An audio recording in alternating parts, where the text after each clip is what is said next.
High বন্ধুরা, আজকে আলোচনা করব জীবন সংগ্রামের গল্প নিয়ে। সম্প্রতি তোমরা জানো এসএসসি জিডির ফাইনাল যে রেজাল্ট সেটা পাবলিশড হয়েছে।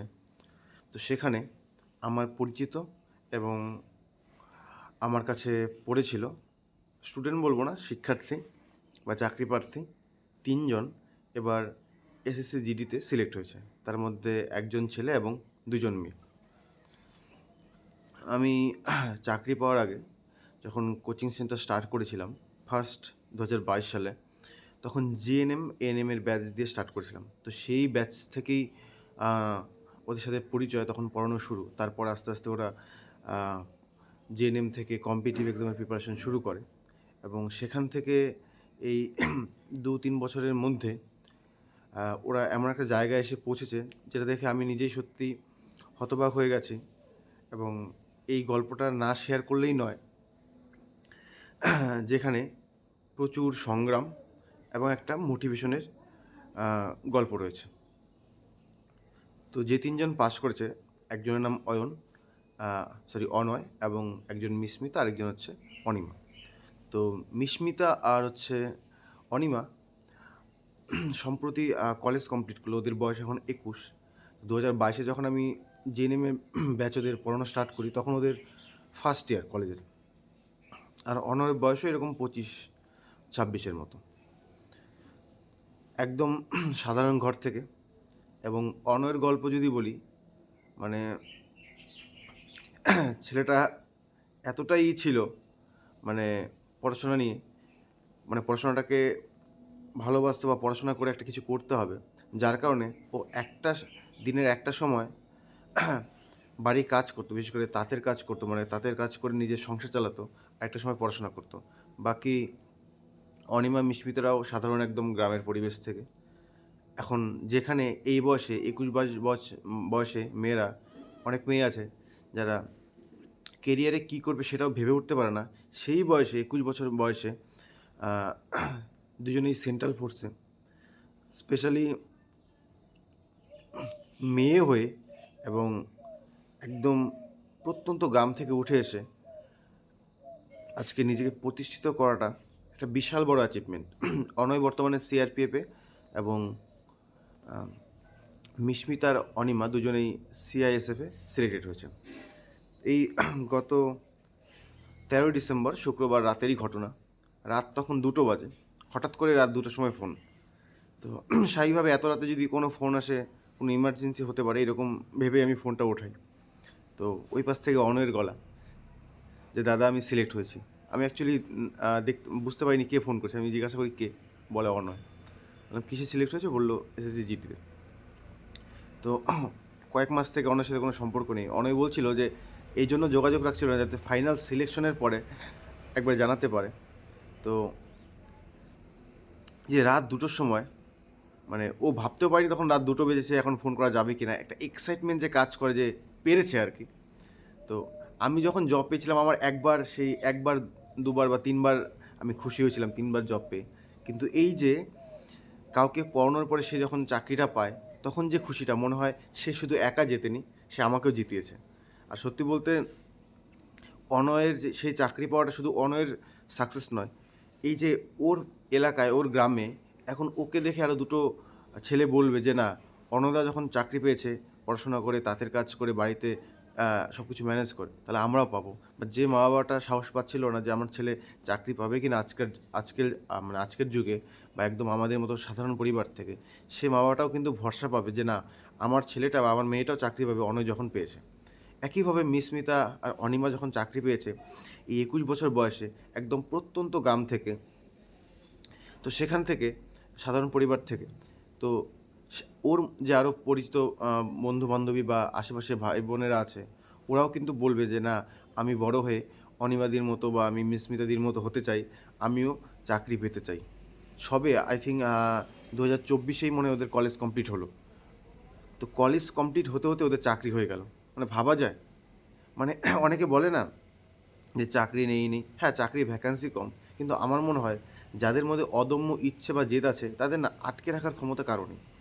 এক শ্রেণীর লোক ভ্যাকান্সি কম বা কোশ্চেন লিক হচ্ছে, বা বিভিন্ন নেগেটিভিটির মধ্যেই পড়ে থাকে। আমি বলছি না যে এগুলো ভুল, কোশ্চেন লিক কখনো কখনো হয়ে যায় স্টেট গভর্নমেন্টের ক্ষেত্রে বা ভ্যাকান্সি কম, কিন্তু তারা পজিটিভ না ভেবে নেগেটিভের মধ্যে নিজেকে জড়িয়ে ফেলে। আর এক শ্রেণীর লোক কী নেই সেটা তারা ভাবছে না, কী আছে তার কাছে, মানে কতটুকু তার কাছে আছে যেটা দেশে এগোতে পারবে, সেটাকে আঁকড়ে ধরেই না নিজের সফলতাকে পাওয়ার জন্য মানে অক্লান্ত পরিশ্রম করে চলে। তারই জলজান্ত উদাহরণ অনিমা, মিস্মিতা, অনয়, এরকম হাজারো আরও ছেলে মেয়ে আছে। আর আমি দেখছি এখন যারা চাকরি পাচ্ছে তাদের মধ্যে ম্যাক্সিমামই একদম প্রত্যন্ত গ্রাম থেকে, সাধারণ পরিবার থেকে, যার বাবা রাজমিস্ত্রি কাজ করে, কৃষিকাজ করে, বা চায়ের দোকান, টোটো চালক, এরকম। কেন কি তাদের মধ্যে না ওই জেদটা, ওই খিদেটা প্রচণ্ড পরিমাণে আছে যে আমাকে কিছু একটা করতে হবে, আমাকে নিজের পায়ে দাঁড়াতে হবে। আমি সত্যি অবাক হয়ে গেছি মানে ওদের পারফরমেন্স দেখে, যে 21 বছর বয়সে যে আমাদের এখানে অনেক অনেক মেয়েরা ভাবতেই পারে না যে কী করবে, সেখানে গিয়ে দাঁড়িয়ে দুজন সেন্ট্রাল ফোর্সে সিলেক্ট হয়েছে। শুধু এটা ওদের সাফল্য নয়, ওদের এলাকার, ওদের গ্রামের, ইভেন আমাদের সবার সাফল্য। তো এই ঘটনাগুলো না আমাকে সবসময় অনুপ্রাণিত করে। আমি বলি না, প্রত্যেকের জীবনের সংগ্রাম যে কাহিনী সেটা সবসময় আমাদের অনুপ্রাণিত করে। আমি যেরকম সংগ্রাম করি, শুধু আমি তো একা নই, আমার মতো এখন হাজারো ছেলেমেয়ে আরও সংগ্রাম করছে, আমার থেকে হয়তো বেশি তারা সংগ্রাম করছে। আমার শুধু প্রয়াস যে এই সংগ্রামের যে কাহিনীগুলো সেগুলো তোমাদের সামনে তুলে ধরা। কেন কি তোমরা যারা ভাবছো না যে আমি পারবো কি না, বা আমার দ্বারা হবে কি না, বা আমি এই সাধারণ একটা পরিবার থেকে উঠে আসতে পারবো তো, এই যে কোশ্চেন মার্কগুলো আছে না, এই কোশ্চেন মার্কগুলো মুছে যাবে তোমরা যখন এই গল্পগুলো শুনবে, এই কাহিনীগুলো জানবে। তোমরাও নিজেদের উপর বিশ্বাস করতে পারবে, ভরসা রাখতে পারবে যে না, আমরাও পারবো। আমি সবসময় বলি, যদি তোমার মধ্যে অদম্য ইচ্ছে আর জেদ থাকে, তুমি মেধাবী নাও হও, তাও তুমি চাকরি পাবেই পাবে, তোমাকে কেউ আটকাতে পারবে না। চাকরি পাওয়ার জন্য না 2-3টে জিনিস খুবই প্রয়োজন। এক হচ্ছে ধৈর্য, আর এক হচ্ছে থেমে না থাকা, তৃতীয় হচ্ছে ইতিবাচক চিন্তাভাবনা রাখা, আর পড়াশোনা বা পরিশ্রম করা। এই কয়েকটা জিনিস থাকলেই তোমাকে কেউ আটকাতে পারবে না। তুমি স্টুডেন্ট ভালো হও চাই খারাপ হও, তোমার মাধ্যমিক বা এইচএসের রেজাল্ট ভালো হোক চাই খারাপ হোক, কোনো যায় আসে না। তুমি এখন কতটা পরিশ্রম করতে পারছো, কতটা ইতিবাচক চিন্তাভাবনা করতে পারছো, আর ধৈর্য তো কতটা ধরতে পারছো। আমার দেখা যারা চাকরির এই প্রস্তুতির ক্ষেত্রে এসেছে, বা যারা প্রিপারেশন নিচ্ছে, হয়তো কেউ 2 বছর থেকে, কেউ 5 বছর থেকে, কেউ 7 বছর থেকে, যারা ধরে আছে তারা কোনো না কোনো চাকরি পেয়ে বেরিয়ে গেছে। যারা ছেড়ে দিয়েছে তাদের কথা আলাদা, কিন্তু যে ধরে আছে সে, কারো হয়তো 2 বছর চাকরি হয়ে যেতে পারে, কারো 5 বছর, কারো সময়টা ভ্যারি করে, কিন্তু যে ধরে আছে তার চাকরি হয়েছে হয়েছে। এরকম প্রচুর উদাহরণ আমার কাছে আছে। আমার পরিচিত এরকম অনেকে আছে যারা আমার আগের থেকে প্রিপারেশন নিয়েছে, চাকরি আমার পরে পেয়েছে, কিন্তু পেয়েছে। ইভেন তারা এক নয় একাধিক চাকরি পেয়েছে। তো তার জন্য ধৈর্যটা প্রয়োজন। আমি চেষ্টা করব, যদি ওদের যেহেতু এখন সিলেকশন হয়েছে, আর ওরা তুফানগঞ্জে থাকে, আমি আলিপুরদুয়ার থেকে একটু ডিস্টেন্স রয়েছে, যদি আমি সম্ভব হয় আমি ওদের সাথে আলোচনা করব। ওদের যদি আমি সামনে থেকে ওদের কাহিনীটা তুলে ধরতে পারি না, তাহলে আমার মনে হয় আরও বেটার হবে। ওদের মুখ থেকে যদি তোমরা শুনতে পারো যে কীভাবে কতটা স্ট্রাগল করতে হয়। তোমরা যদি দেখো মানে অনিমা, মিস্মিতা, ওদের বাড়ি যেখানে একদম বাংলাদেশ বর্ডার লাগো, তো সেখান থেকে মানে পড়াশোনা করতে তুফানগঞ্জে আসা, মানে প্রায় 15-20 কিলোমিটার ডিস্টেন্স কী বলে জার্নি করে আসা। সে অনয়, যেখানে একদম মানে একটা গ্রামের ছেলে হয়ে যেখানে তাকে ইনকাম করাটা তার কাছে বাধ্যতামূলক, পড়াশোনাটা তার কাছে সেকেন্ডারি, তার কাছে প্রাইমারি হচ্ছে আগে ইনকাম করা, সেটাকে মেনটেন করে উঠে আসা না, বিশাল বড় একটা অ্যাচিভমেন্ট। ওরা যদি আজকে সাকসেস না পেতো না, শুধু ওরা হেরে যেত না, পুরো গ্রামটা হেরে যেত, পুরো এলাকাটা হেরে যেত। কারণ কি ওদের দেখে তখন তুলনা দেওয়া হতো যে পড়াশোনা করে চাকরি পাওয়া যায় না, দেখ কী হলো পড়াশোনা করে। আজকে ওরা যখন সফল হয়েছে, ওদের দেখে আশেপাশের ছেলেমেয়েরা আরও অনুপ্রাণিত হবে, আরও উৎসাহিত হবে যে না, আমাদেরও পড়তে হবে, আমাদেরও চাকরি পেতে হবে।